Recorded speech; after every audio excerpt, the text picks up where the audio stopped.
ભારતમાં લોખંડ પોલાદનું પ્રથમ કારખાનું તમિલનાડુમાં કયા સ્થળે પ્રસ્થાપિત કરવામાં આવ્યું હતું? પોર્ટો નેવા, 1830. ભારતમાં હાલ ચાલુ હોય એવું લોખંડનું પહેલું આધુનિક કારખાનું ક્યાં સ્થપાયું? કુલ્ટી ખાતે, પશ્ચિમ બંગાળ, 1864. પોલાદ ઉદ્યોગ કેન્દ્ર બર્નપુરમાં તથા ભદ્રાવતી અનુક્રમે કયા રાજ્યમાં આવેલા છે? પશ્ચિમ બંગાળ અને કર્ણાટક. ટાટા લોખંડ પોલાદ કંપની ક્યાં આવેલી છે? જમશેદપુર, ઝારખંડ. શણની ચીજવસ્તુઓના નિકાસમાં અનુક્રમે પ્રથમ અને બીજા સ્થાને કયા દેશો છે? બાંગ્લાદેશ અને ભારત. રાજસ્થાનના ગરમ કાપડ ઉદ્યોગના મુખ્ય કેન્દ્રો કયા છે? બીકાનેર અને જયપુર. મલમલ, ટસર, ઈરી અને મૂંગા વગેરે પ્રકારો કયા કાપડના છે? રેશમ. લોખંડ અને પોલાદનું મોટા પાયા પરનું ઉત્પાદન કયા અને ક્યારે શરૂ થયું? ઝારખંડના જમશેદપુરમાં, 1907. ગુજરાતનું સૌથી મોટું રેલવે જંકશન કયું છે? અમદાવાદ. બ્રહ્મપુત્રા નદીનો કયો જળમાર્ગ રાષ્ટ્રીય જળમાર્ગ તરીકે જાહેર થયો છે? સાદિયાથી ધુબરી. ભારતમાં એરમેલ સર્વિસનો પ્રારંભ ક્યારે થયો હતો? વર્ષ 1911. ગુજરાતમાં કયા સ્થળે સિમેન્ટ ફેક્ટરીમાં રોપવે બનાવવામાં આવ્યા છે? સિક્કા, દ્વારકા. તમે જોઈ રહ્યા છો ગેડિયાઝ ગાઈડન્સ. આ વિડીયોમાં આપણે જીસીઈઆરટી ધોરણ 6 થી 10ના પાઠ્યપુસ્તક આધારિત 1000 મહત્વપૂર્ણ પ્રશ્નો ભાગ 8 જોઈશું, જે તમને આવનારી તમામ સ્પર્ધાત્મક પરીક્ષાઓ માટે ખૂબ જ ઉપયોગી થશે. તો મિત્રો, વિડીયો અંત સુધી જરૂર જુઓ અને આવી જ રીતે એક્ઝામ ઓરિએન્ટેડ કન્ટેન્ટ મેળવવા ચેનલને સબસ્ક્રાઇબ અને વિડીયોને લાઇક કરવાનું ભૂલશો નહીં. સુવર્ણ ચતુર્ભુજ યોજના અને ઉત્તર દક્ષિણ તથા પશ્ચિમ પૂર્વ કોરિડોર સાથે જોડતા માર્ગોના પ્રોજેક્ટ પાછળ મૂડીરોકાણને આકર્ષવા સરકારે કઈ નીતિ અપનાવી છે? બનાવો, ચલાવો અને સોંપી દો. રેલવેમાં બ્રોડગેજમાં ગેજની પહોળાઈ કેટલી હોય છે? 1.676 મીટર. રેલવેમાં મીટર ગેજમાં ગેજની પહોળાઈ કેટલી હોય છે? 1.000 મીટર. રેલવેમાં નેરો ગેજમાં ગેજની પહોળાઈ કેટલી હોય છે? 0.762 મીટર. ગુજરાત અને પંજાબના કયા સ્થળો પાઇપલાઇન પરિવહનથી જોડાયેલા છે? સલાયા અને જલંધર. ગુજરાતમાં હજીરાથી બીજાપુર થઈને પસાર થતી ગેસ પાઇપલાઇન કયા સ્થાનને જોડે છે? જગદીશપુર. ભારતમાં ટપાલ સેવાનો પ્રારંભ ક્યારે થયો હતો? વર્ષ 1854. ભારતમાં રેલવે દ્વારા વિતરણ કરવામાં આવતી ટપાલની શરૂઆત ક્યારે થઈ હતી? વર્ષ 1907. પૃથ્વીના ગોળા પર આડી અને ઊભી રેખાઓ જે કાલ્પનિક રેખાઓ દોરવામાં આવે છે તેને શું કહેવામાં આવે છે? આડી રેખાઓને અક્ષાંશ વૃત્ત અને ઊભી રેખાઓને રેખાંશ વૃત્ત. સૂર્ય 1 કલાકમાં કેટલા રેખાંશ વૃત્તો પરથી પસાર થાય છે? 15. નકશા નિર્માણ અને તેના ઉપયોગની મંજૂરી કઈ સંસ્થા દ્વારા આપવામાં આવે છે? Survey of India. Survey of India ક્યાં આવેલી છે? દહેરાદૂન. ચંદ્રગ્રહણની ઘટના કયા દિવસે બને છે? પૂનમના દિવસે. કટિબંધો એટલે શું? પૃથ્વીને તાપમાન, પ્રકાશ, ગરમી અને ઠંડીના આધારે જુદા જુદા વિભાગમાં વહેંચી શકાય છે. તે વિભાગને કટિબંધ તરીકે ઓળખવામાં આવે છે.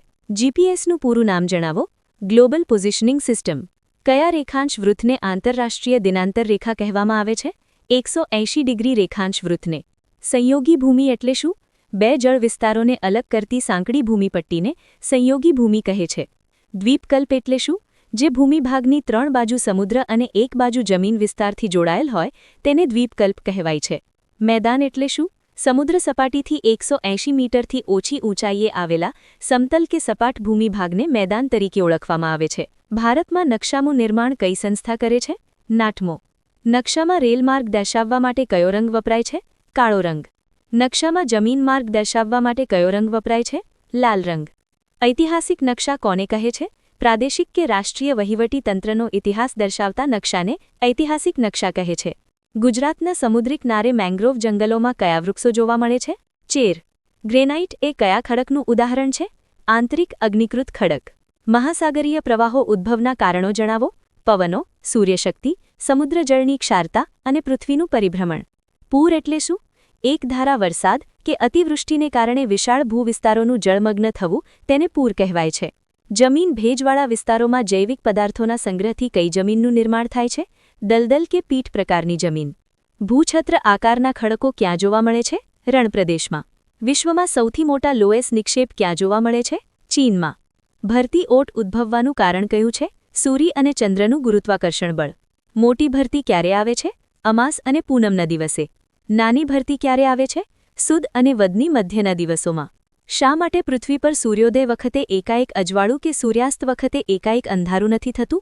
પ્રકાશનું પ્રકીર્ણન. ગુજરાતના કચ્છનો મોટો ભાગ કયા ભૂકંપ ઝોનમાં આવે છે? ઝોન 5. સુનામી એટલે શું? સમુદ્ર કે મહાસાગરના તળિયે થતા ભૂકંપ અને જ્વાળામુખી પ્રસ્ફોટનથી કે મોટા પાયા પર સમુદ્રમાં થતા ભૂસ્ખલનથી પેદા થતા વિનાશક મોજા ત્સુનામી કહેવાય છે.